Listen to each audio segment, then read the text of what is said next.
Hello, planet Earth. Welcome to my YouTube channel. We're at IDK, my BFF Jill 730. My BFF Jill 730. I'm Preston L. Young, wishing you warm salutations and congratulations as always. You've made your way to the Buffington Post. You are invited! Alright, planet Earth, we're still pretty early in the month, but toward the end we will be getting our next issues of the Buffyverse, which will be Buffy the Vampire Slayer Season 11, number 6, and Angel Season 11, number 4. But we'll actually be getting Angel first on, I want to say, the 19th? But don't let me lie to you. Yeah, April 19th we'll be getting Angel number 4. So let's get down to business and make predictions for Angel and for Buffy in their 11th seasons, respectively. Here we go. No interruptions.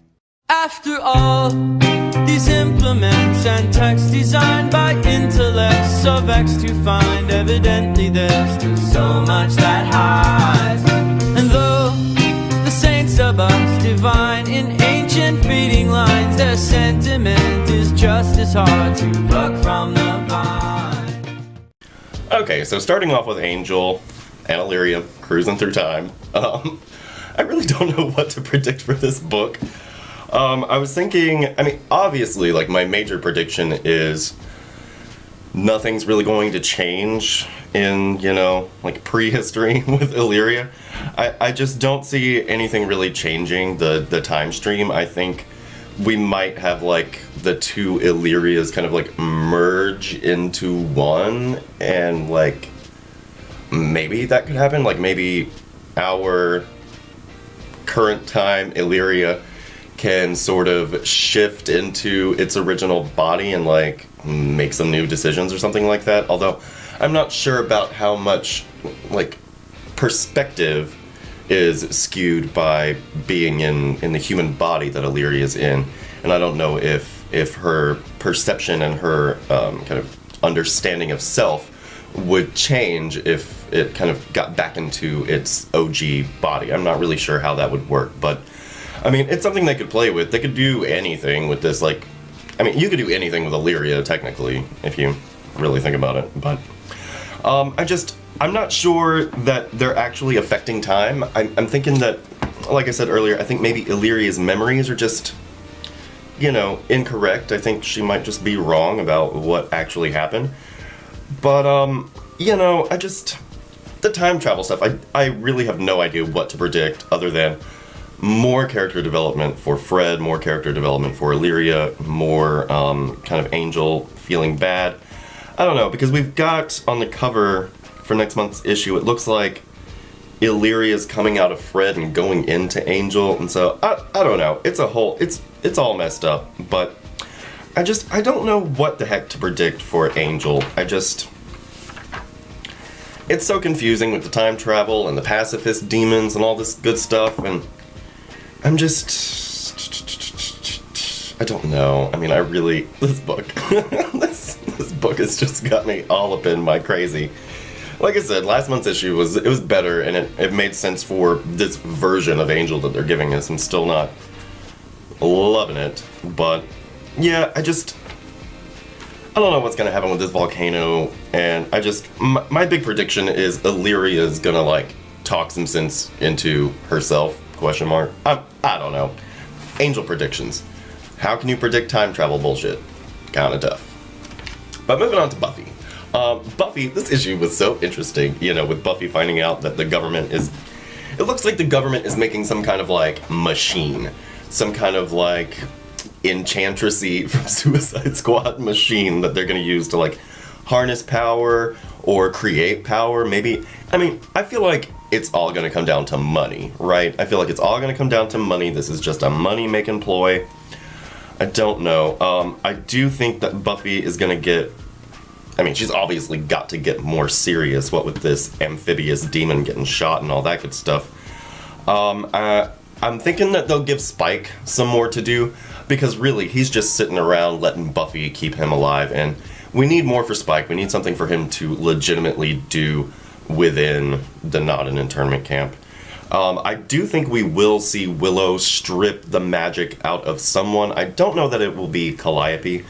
And in that matter, you know, I've been thinking, if Willow can just, like, suck the magic out of anybody, what's to stop her from, like, sucking the Slayer out of somebody? You know, because that's rooted in magic. And I know that it's, like, part and parcel of who they are, but so is, like, your inherent magical bullshit, right? And so if she can pull that out of somebody, why couldn't she pull the Slayer out of somebody else? And I want to say it's Peter Oliver. You have been predicting that, like, Willow will undo what she's done to all the other Slayers or whatnot, but I don't know. Maybe she could do it to a select few. I do see Willow pulling the magic out of somebody, and I don't see that being a pretty thing for her. I don't think she's going to like having done that. And again, it just raises the question, can she suck Slayer power out? As far as what the ultimate goal of the damn, you know, not an internment camp is, it really does seem to be like to harness all of this power and focus it into one spot, which is really like, you know, when you look at it from the government perspective, they're letting these Wiccans leave because they don't actually have, like, magical proficiency. It's almost like they need to get rid of non-magical individuals. They need all of that magic in one place. That's why they're letting the Wiccans leave, because they are not useful to them. And that's like the super shady part. It's not like they are a danger to people. They are an asset to the government, which is super interesting, and I'm really looking forward to seeing where this is all going. And again, I think it comes down to money. I think it is, you know, going to be wrapped up in like the military and all that good stuff, but I think it may just be a way of producing cheap energy. I mean, you know, magic. And as far as this ogre cat, we know the ogre guy is going to be coming after Buffy, and I feel like she won't kill him just to prove a point when he does come after her. You know, what else? Calliope, I feel like Willow needs to just leave Calliope alone. Clearly something is going to happen with the scythe. They've been using the scythe so much all season. Something's going to happen with it. Again, like, my money's on Faith to come in and get it lost or something like that. The other Slayers, like Jordan, I think we're gonna keep peeling back the layers on Jordan. At this point, I'm not convinced that Jordan is as bad as she's playing it up to be. I mean, I don't know. She seems like a super dick, but then sometimes she seems like, you know, it's just a job. And, you know, with the lines of good and evil, we need to suss those out. But yeah, I mean, clearly, like, nobody's gonna kill Buffy. The ogre's not gonna do that. It's not gonna happen. Sorry, it's early. I just don't know. And one of my commenters... Oh, Jessica Green. Yeah. Jessica Green was in Slay the Critics. She comments on my videos. And, you know, it goes back to, like... If Willow can suck the magic out of people, just like Severin the Siphon, why wouldn't she be able to, like, suck the, like, magic out of vampires? And, you know, because I was thinking, well, you know, I had predicted that the vampires will go after the Wiccans, but, you know, we're letting the Wiccans out if they can, you know, not have magic. So that's the whole thing. I feel like the machine or whatever the heck they're building, it's some kind of free / cheap energy. I don't know. Maybe they're trying to do this. I mean, they had to have summoned the dragon, right? Like somebody who's like running the government stuff, summon the dragon. We're gonna find out that. It's just crazy. And you know, I was thinking, Buffy. You know, I'm thinking about my season 9 wrap-up videos and all this good stuff, and Buffy, like, Sunnydale was her town, you know, like, Sunnydale just had the Sunnydale-ness to it, and then when we got into the comics, it's like, okay, you're in the comic books, you have the whole world to protect, not just a town that's no longer there.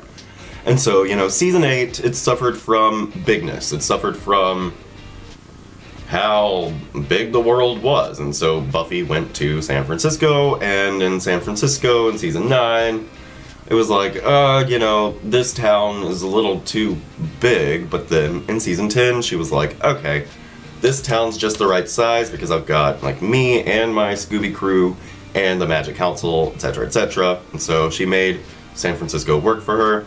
And here she is once again.